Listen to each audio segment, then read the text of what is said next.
Today we are here to learn the third part of the lesson, Heredity and Evolution. If you remember, in the previous videos we had discussed about the work of Gregor Mendel, the father of genetics. He had done extensive work on the pea plant and he put forward the laws of inheritance. We learned about monohybrid cross, where we had considered only one trait at a time, that was the height of the plant. Some of them were tall and some of them were dwarf. We had learned about the F1 and F2 generations. Fine. So today we will be learning about dihybrid cross. Okay. So dihybrid cross, from the word you can understand two. That is, two traits are considered here. So the pea plant, he considered the seeds itself, the shape of the seed and the color of the seed. So dihybrid cross involves two traits, and as we all know, every trait is controlled by a pair of genes. Okay. So the two traits he considered was the shape of the seed. So the shape of the seed, and the second was the color of the seed. So what were the two versions of the shape of the seed? It was a round version, which was the dominant one, and we know the dominant trait could express itself in the presence of even one dominant gene or the one dominant allele. That is, the genotype could be capital R or capital R small r. The second version of the same trait was a wrinkled one, that was a recessive version. You can see the wrinkled nature. So if the recessive trait has to express, then the genotype should be capital R, small r. Okay. Same is the case with the color of the seed. Color of the seed, most of them were yellow in color. That was a dominant trait. So for the dominant trait to express itself, the genotype could be either capital Y or capital Y. Small y remains suppressed here. Now the second version of the same trait was a green color, and the green color, being recessive, would express itself only if both of the genes were of recessive type. So that, since it was two characteristics involved, it's called dihybrid cross. So the shape of the seed was round or wrinkled. Round was the dominant trait and wrinkled is the recessive trait. And see the genotypes here. Okay, which is following the law of dominance. Color of the seed, there's a dominant version is the yellow and the recessive version is called as a green. Here also you can see the genotype, which is following the laws of inheritance. Now what did Gregor Mendel do? Okay, so first of all what he did was, he selected two plants, that is having round yellow seeds. Children, both of them with dominant characteristic. Round shape was the dominant, yellow color was also dominant, and he crossed it with another parent which is having wrinkled green. See, that's completely recessive traits. Okay, so one is considered as a male and the other is considered as a female. This sign is for the male and this sign is for the female. So this was the first step he did, and this is the phenotype. Now the genotype, you know, it could be either hybrid or pure. So he was very careful to take the pure ones. That is, the round was capital R, no small r in between. Yellow also capital Y. Okay. So he ensured that he took pure round with pure yellow seeds and crossed it with the recessive, that is wrinkled green seeds. Okay. And then he observed what he got in the generation. But what were the types of gametes here? So the gametes here, all the male gametes were having capital R, capital Y. Okay, we know what happens here. There is the paired nature is lost when the during the formation of gametes, from each pair only one enters into one gamete. So one from this pair and one from this pair. So all the gametes had capital R, capital Y, and here in all the female gametes had small r, small y. Fine. So what happens after fertilization? After fertilization, this is a result, that is this capital R and this small r, capital Y, small y. Can you guess what will be the phenotype? You can see this is different from this. Here completely dominant alleles of the gene is present. Here the recessive alleles have been accommodated. But then what would be the phenotype? It would be round yellow. In spite of having small r and small y, why it is like this? Because of law of dominance. Because in the presence of even one dominant allele, the recessive allele of the gene cannot express itself. So this was a result of the F1 generation in which all the 100% of the plants were round yellow. So what is the result of the F1 generation? They may ask you in the exam. You need to say the phenotype is round yellow, that is 100% round yellow. And what is the genotype? It is capital R, capital Y, small y. So if one of the parents was round yellow and other parent was wrinkled green, but in the generation, in the F1 generation, all of them were round yellow. The wrinkled green seeds got suppressed in F1 generation. Fine. You see the difference between this genotype and this genotype. This is pure round and pure yellow. This is hybrid round and hybrid yellow. Fine. Now, as we did in monohybrid cross, for the F2 generation, we have to do self-pollination, isn't it? So, the second step is selfing of F1. Selfing means self-pollination. So, what he did, he took that F1 generation, that is round yellow seeds, and crossed it with the round yellow. That is the same plant. Since it is the same plant, the genotype would also be the same, isn't it? That is the male gamete, this will be the male, and this is a female. That is, this is the pollen grains, and this is the ovary.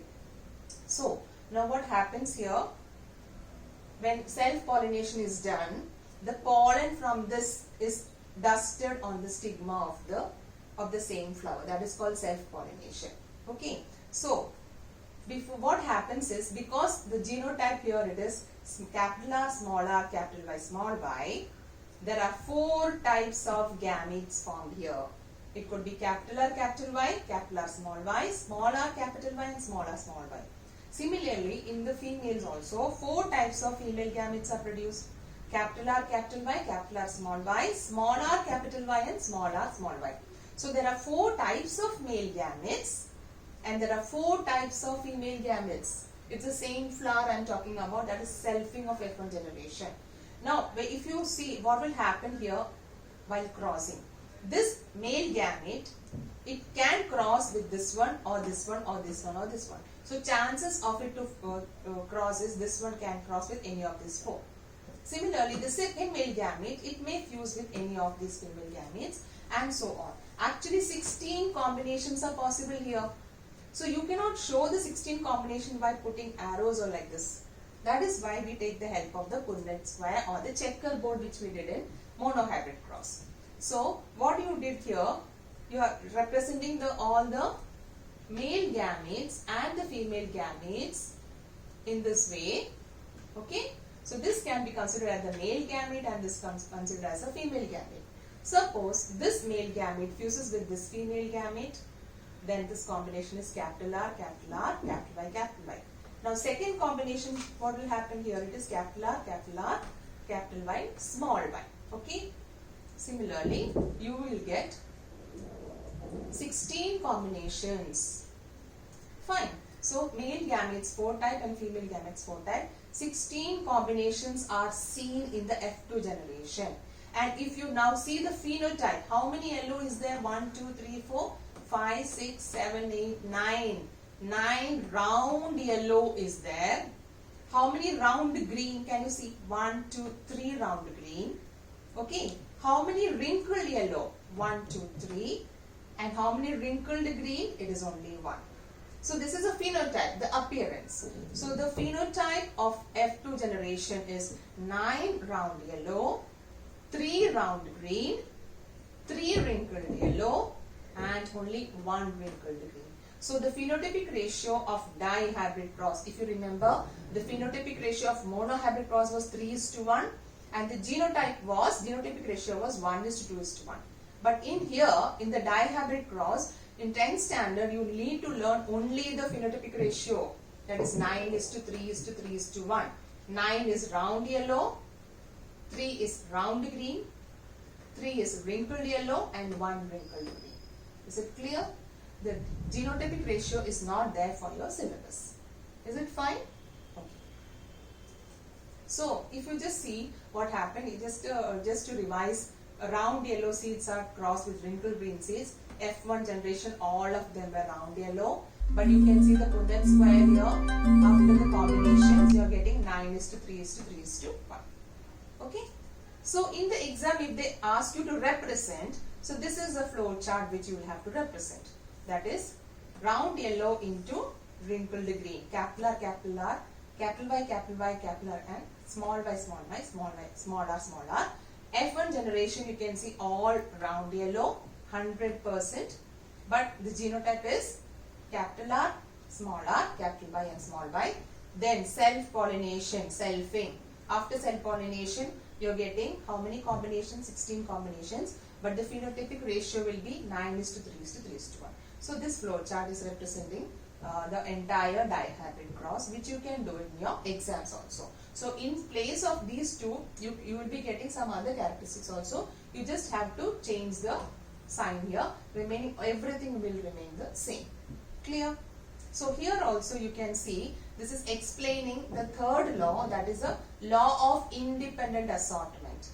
So law of independent assortment means actually if you see in this combinations, children, you can see here in this combinations, you just look at this combination. This is wrinkled yellow. Fine.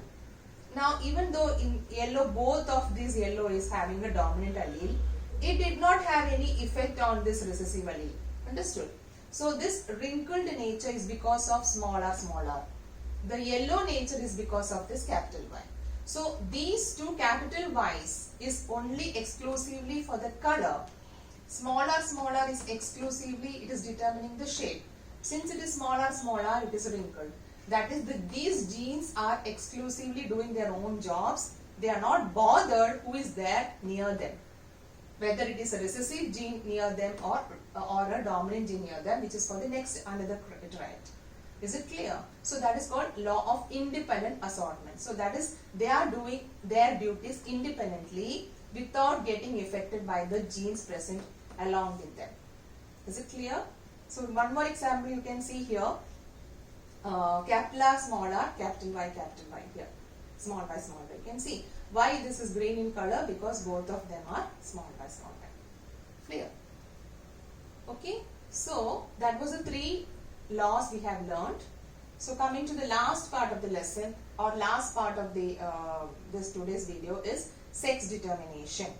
Okay. How is the sex of a child determined? What do you feel it is? This is a complete blueprint of an organism. That is called as a human karyotype. We have 46 chromosomes in every cell of our body. The 46 chromosomes are arranged in 23 pairs. That is 22 plus XY. These two chromosomes determine the gender. It contains genes for the development of ovaries and testes. So this is a normal human karyotype. Clear? Out of each pair, one is obtained from father, one from mother. Okay. So if you see the human karyotype of the female, it is actually the 22 chromosomes are 22 pairs are same for both male and female. Only the last one is different. In case of female, the last pair of chromosome is XX. In case of male, it is XY. So how do you say the karyotype of female? It is 22 plus XX, and in male it will be 22 plus XY. Only this is different. Okay. Now how is the gender determined in the child? Suppose this is the father and the mother. Okay.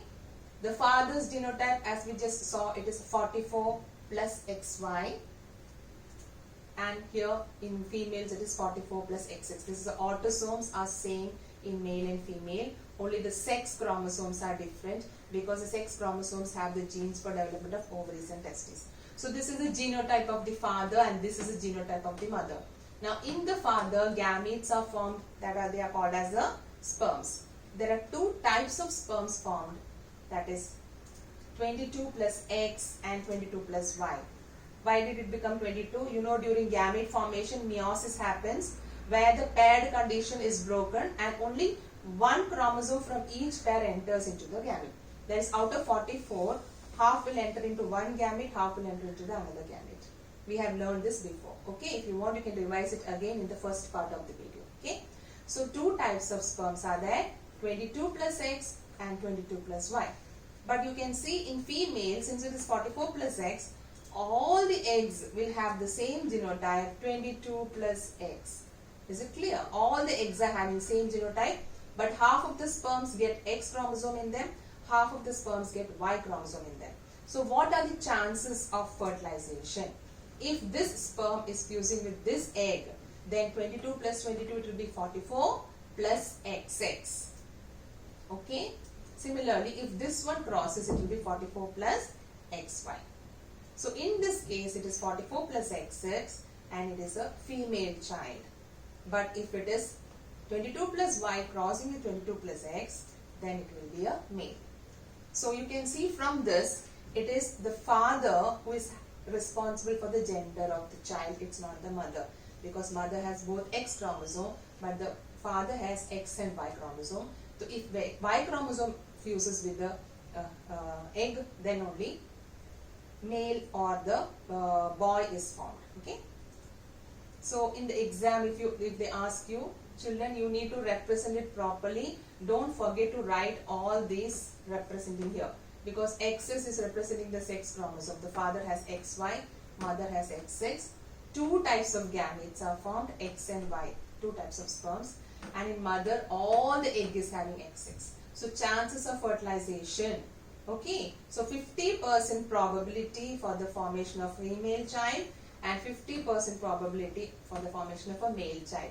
So there is no meaning in blaming a lady for if she is continuously giving birth to a girl child. So it is the father who is responsible for the gender of the child. Okay, children, that's all for today. Keep learning.